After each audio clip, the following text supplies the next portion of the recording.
consolidation. That's according to President Marcos himself.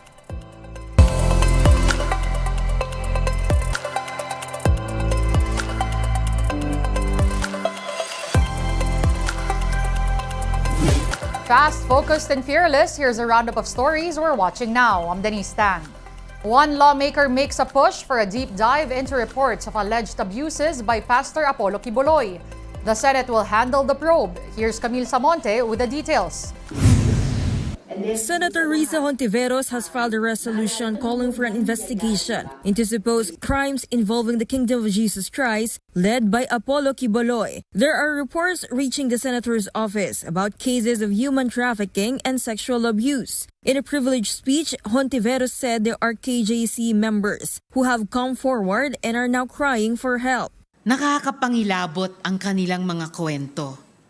Front and center of these narratives are the systemic sexual abuse of women and children in the hands of this man that they call pastor.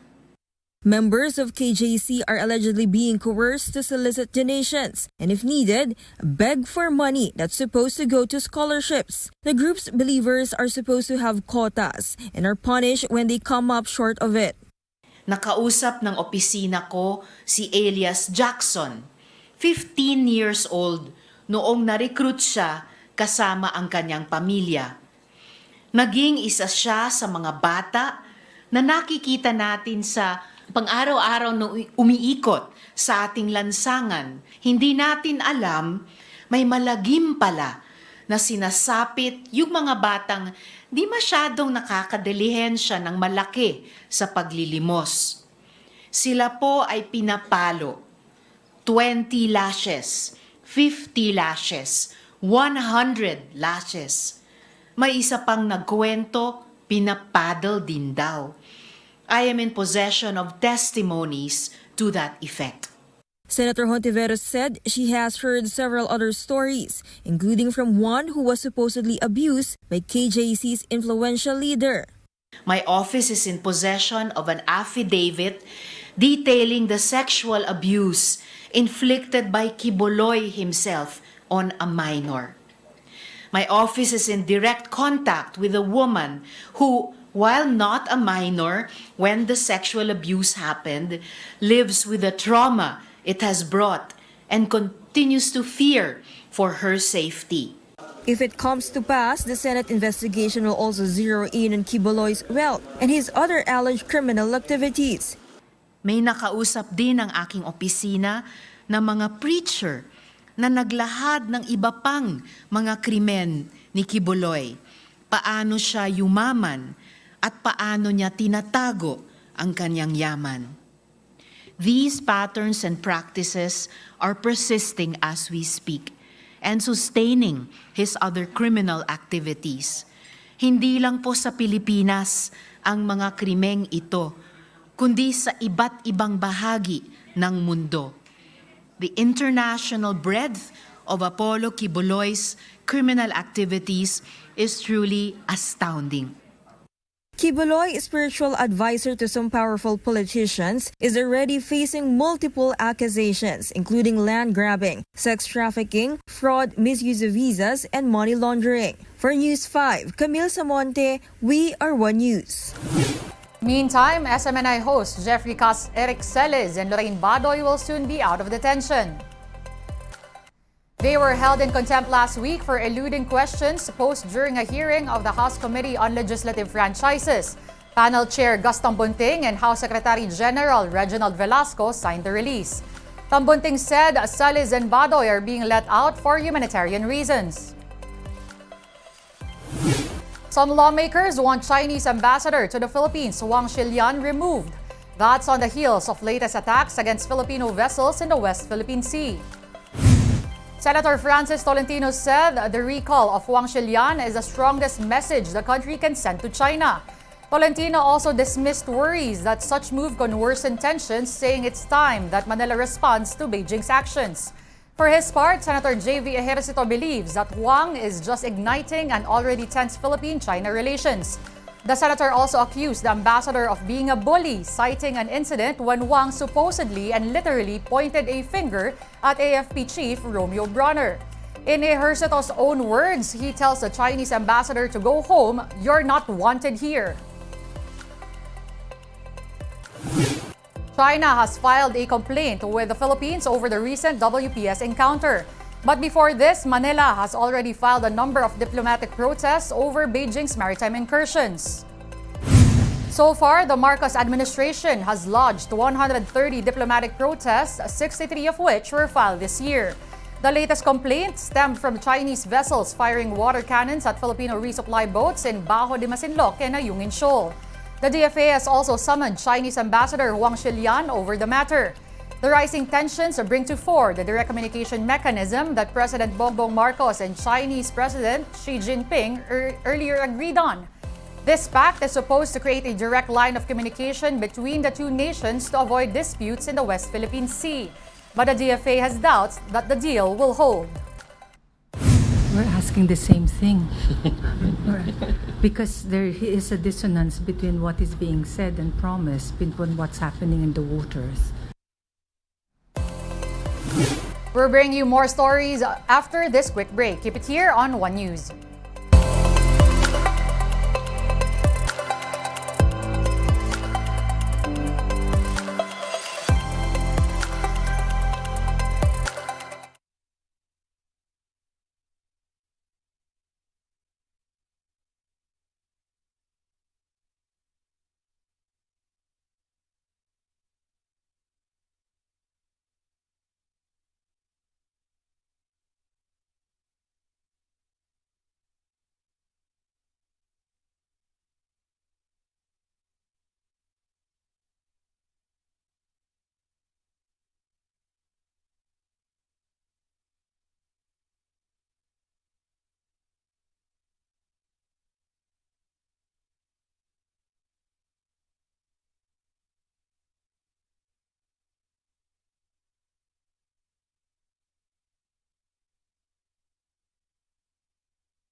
Thanks for staying with us here on One News Now. I'm Denise Tan.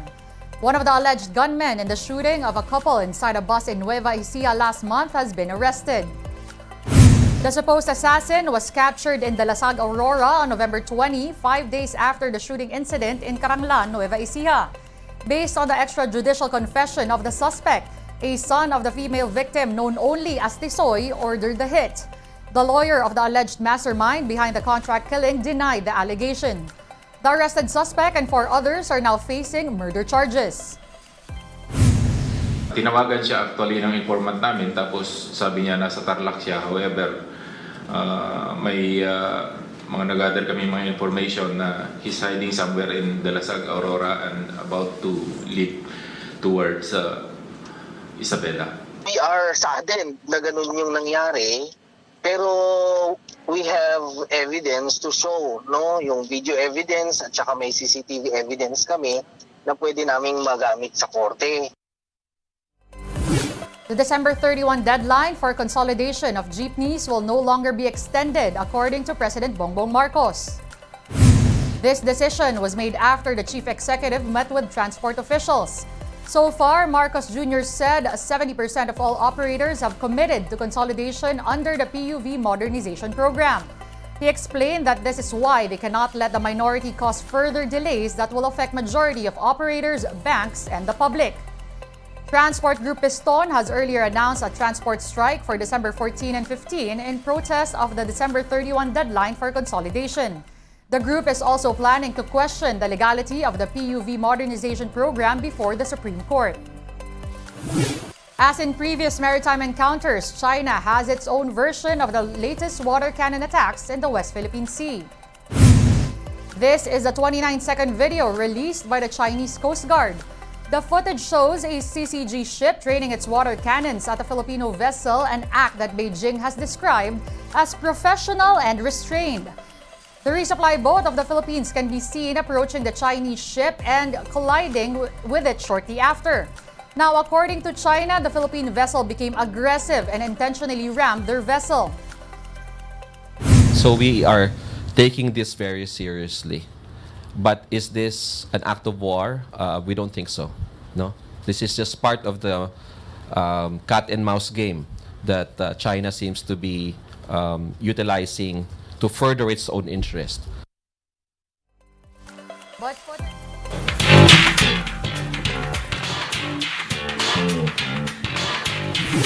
in entertainment, BTS members RM and V have started their mandatory military service. The 2 K-pop artists reportedly arrived at a military boot camp in Nonsan, South Cheongcheong Province, where they will undergo a 5-week basic training. RM and V received support from their fellow BTS members who visited them at the boot camp. A photo of the reunion of the 7 members was posted on the X account of BTS, which has since gone viral with nearly 1 million likes. BTS fans, also known as ARMY, have vowed to wait for the group's return, which is expected by 2025. Here at home, the much-anticipated historical film Gomburza has released a new poster. Take a look at the Alab ng Puso poster for the period film of the year. Directed by Pepe Diokno and starring Dante Rivero, Cedric Juan, Enchong D, Elijah Canlas, and Piolo Pascual, the film tackles the lives of 3 Filipino martyr priests. The movie is a collaboration between Jescom Films and MQuest Ventures of MediaQuest. Gomburza is an official entry to the 2023 Metro Manila Film Festival, or MMFF, which will run from December 25, 2023 until January 7, 2024. One News Now will be back tomorrow at 7:30 a.m. I'm Denise Tan. We are One News, all sides, all the time.